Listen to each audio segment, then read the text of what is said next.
예, 국세청장님. 예, 국세청은 경제부처청에 들어갑니까? 예, 그렇습니다. 들어가죠. 예, 그렇습니다. 경제 상황에 대해서 잘 항상 검토를 하고 보고를 받고 분석을 하고 그렇게 하죠. 예, 저희들 하고 소관, 있죠. 예, 소관 업무랑 관련되는 부분. 하지 않으면은 직무유기죠. 재정 건전성 잘 아시죠? 예, 그렇습니다. 재정 준칙 잘 아시죠? 재정 준칙, 예, 그래요. 예, 우리 재정 준칙을 도입하는 게 이 정부의 기본 방향입니다. 알고 계시죠? 예, 알고 있습니다. 재정 준칙 도입해야 됩니까? 아까 답변하는데 보니까 답변하기가 곤란합니다. 아니 무슨 경제부처청의 기관장이 국가의 기본 방향, 재정에 관련되는 기본 원칙에 관련되는 사항을 국정감사에서 재정 준칙 도입하는 게 어떠냐 이렇게 하니까 답변하기가 곤란합니다. 어떻게 이야기했어요? 맞아요? 재정 준칙 도입해야 됩니까? 예, 국가 채무가 계속 증가하고 있어 재정 건전성 회복을 위한 조치가 필요하다는 의원님 말씀을 이해하고 있습니다. 내가 그렇게 예. 이야기 안 했어요. 재정 준칙 도입해야 되는지를 물었어요. 뭐 건전 재정으로 가야 되는 예, 원칙에 그래서 동의하고 있습니다. 업무보고 1쪽에 중점 추진 과제에 보면은 세입 여건을 고려한 치밀한 세수 관리, 두 번째 경제 활성과 민생 안정을 위한 세정 지원 확대. 뭐 때문에 세수 관리를 해요? 국가 경영을 하기 위해서 하는 겁니다. 국가 경영을 어떻게 해야 돼요? 기본적으로 균형을 맞추는 게 기본이죠. 그렇게 하기 위해서 재정 준칙을 도입하려고 하는 겁니다. 자, 거기 관련돼서 제가 청장님 언제 취임하셨죠? 지난해 6월에 취임했습니다. 6월 며칠요?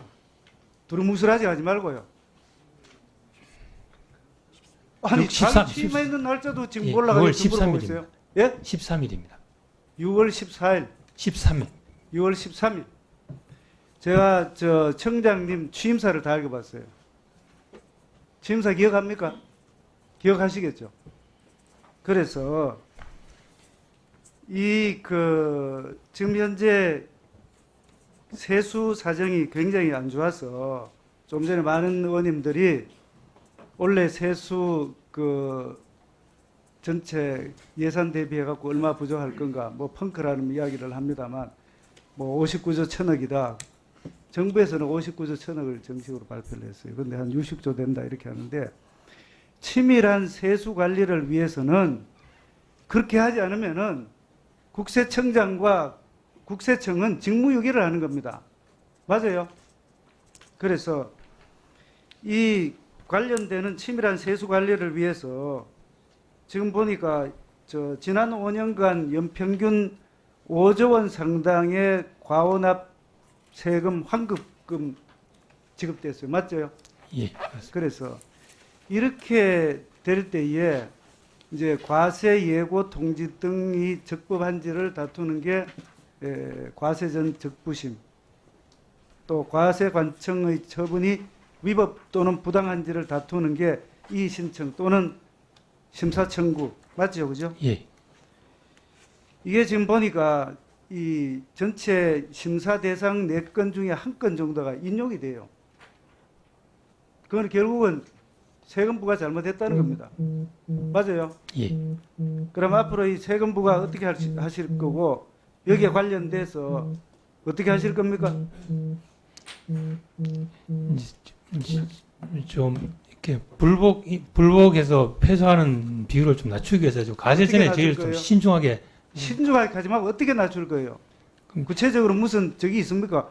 제가 보니까 오늘 답변의 대부분이 그냥 두루뭉실하게 검토하겠습니다. 신중하게 하겠습니다. 다른 부처하고 뭐 상의를 하겠습니다. 건의하겠습니다.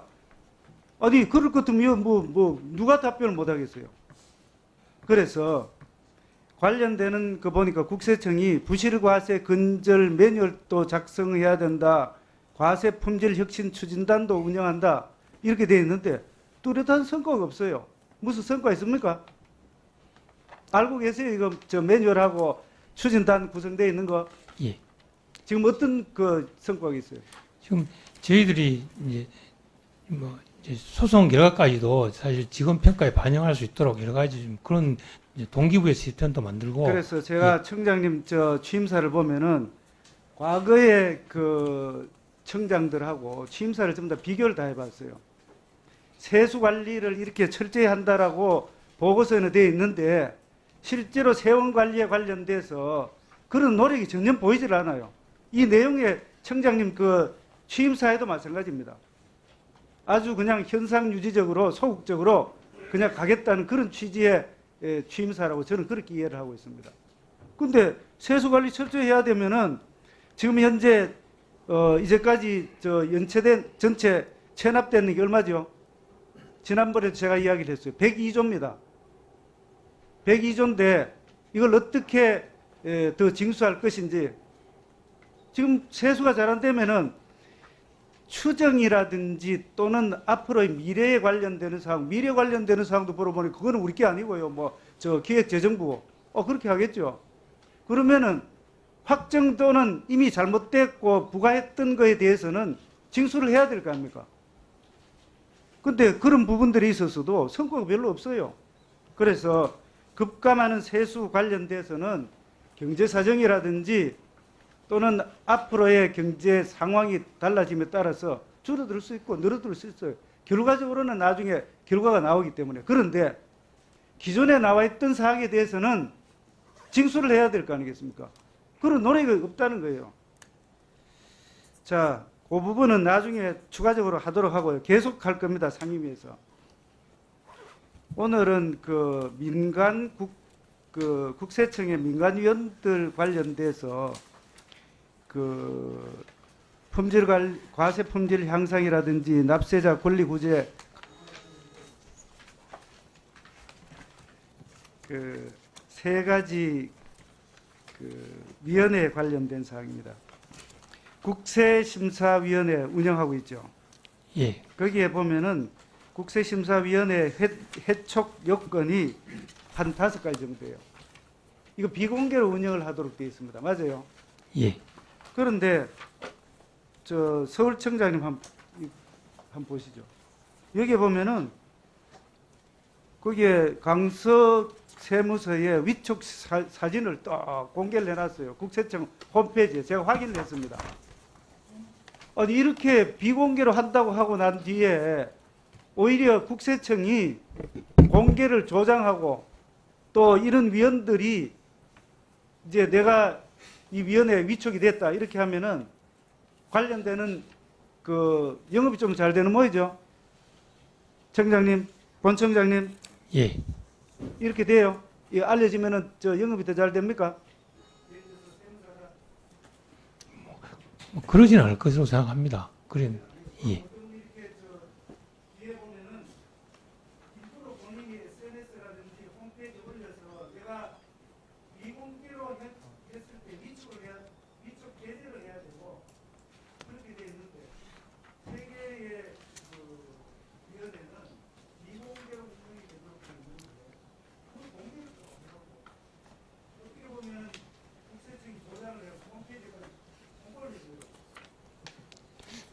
조금 부주의하게 좀 게시한 것 같습니다. 이거는 부주의가 아니라 이게 징계 사유에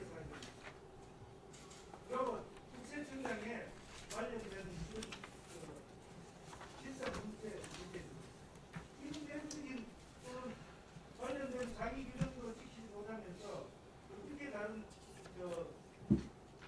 세무조사나 이런 걸 계획적으로 좀 다르죠. 예. 이 부분은 예, 수고하셨습니다. 이제 주질이 마지막 순서가 되겠습니다. 존경하는 유동수 의원님 질의해 주시기 바랍니다. 예, 국세청장님, 그 세수 확보 방안에 대해서 물론 세제는 기획재정부가 하지만 세원 발굴 차원에서 우리 국세청도 열심히 노력을 하셔야 된다는 그런 말씀을 드립니다. 그래서 우리 청장님이 지난 그 박근혜 정부 때에 세원 양성화 관련된 단장을 맡으셨죠. 예, 그렇습니다. 그때는 그렇게 적극적으로 지하경제 양성화 단장이라고 되어 있습니다. 그래서 공식 명칭은 공정과세 기획단장을 맡았는데 지금 청장이 돼서 본청장이 돼서 그러면은 이 정부가 어떤 방향으로 새로운 세원을 발굴할 건지 이런 부분을 좀 그때 했던 것뿐만 아니라 더 확장적으로 해서 해야 될 필요가 있다고 생각하는데 어떻게 생각하세요?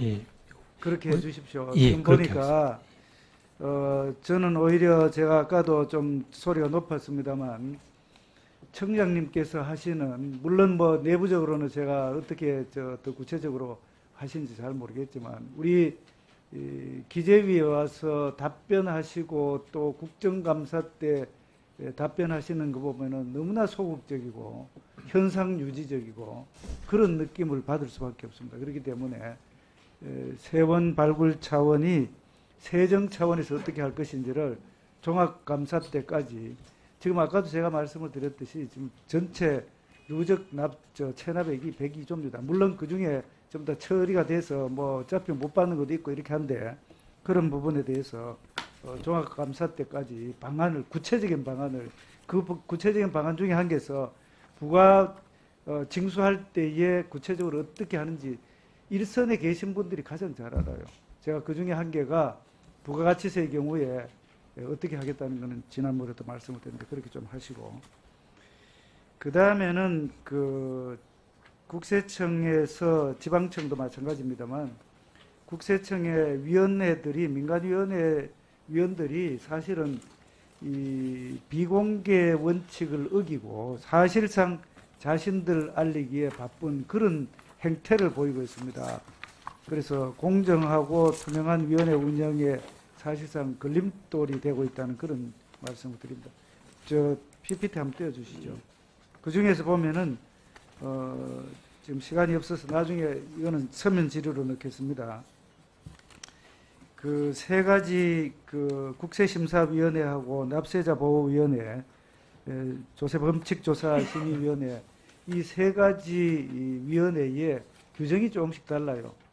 이미 그 규정과 강제 규정이 있는데 임의 규정과 강제 규정이 혼용이 되어 있어서 물론 성격은 위원회의 성격은 좀 다를 수 있습니다만 이게 지금 쭉 한번 넘겨보세요. 앞에 한번 쭉 그 PPT 한번 앞에서부터 쭉 한번 보세요. 지금 보면은 그 다음에 한번 보세요. 위촉장 이렇게 막 깔리고 SNS에다가 또 그 다음에 한번 보세요. 사진 찍어 국세청에서도 사진 찍어 홈페이지 올리고 이게 사실은 잘못되는 겁니다. 그래서 이 부분에 대해서 어떻게 할 건지 이걸 좀 정리를 해서 비공개가 됐으면은 비공개로 하면서도 납세자 보호도 하고 또 관련되는 본래의 취지의 목표를 달성할 수 있도록 이렇게 해주시면 좋겠습니다.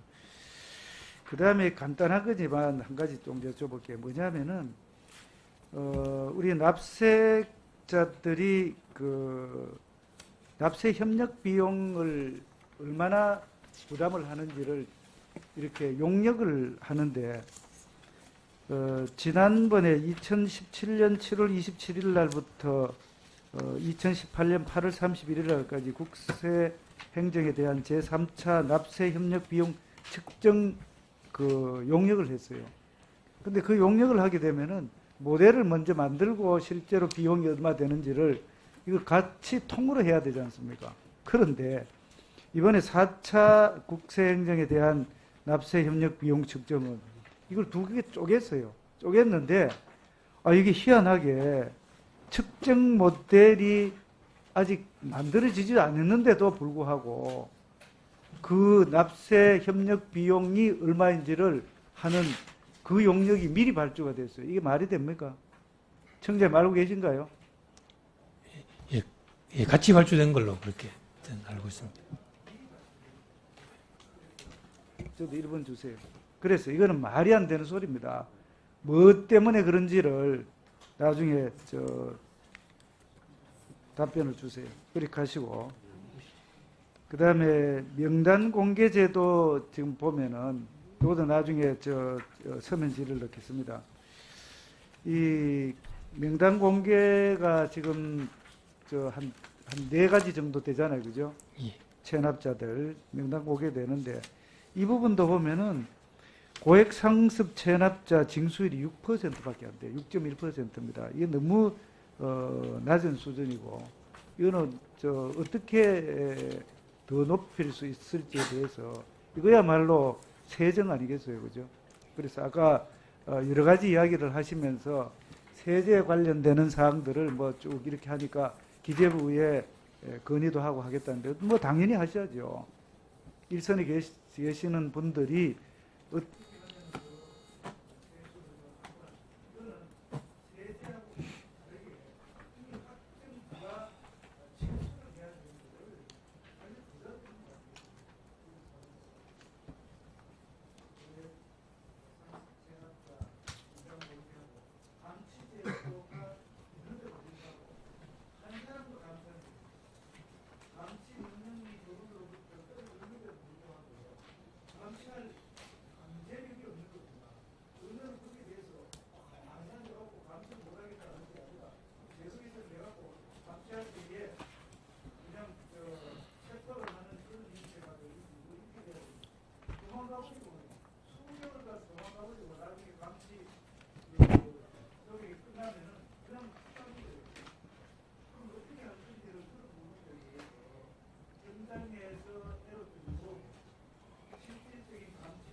예, 수고하셨습니다.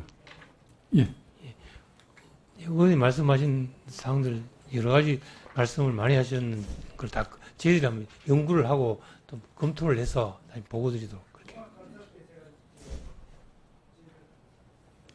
예, 수고하셨습니다.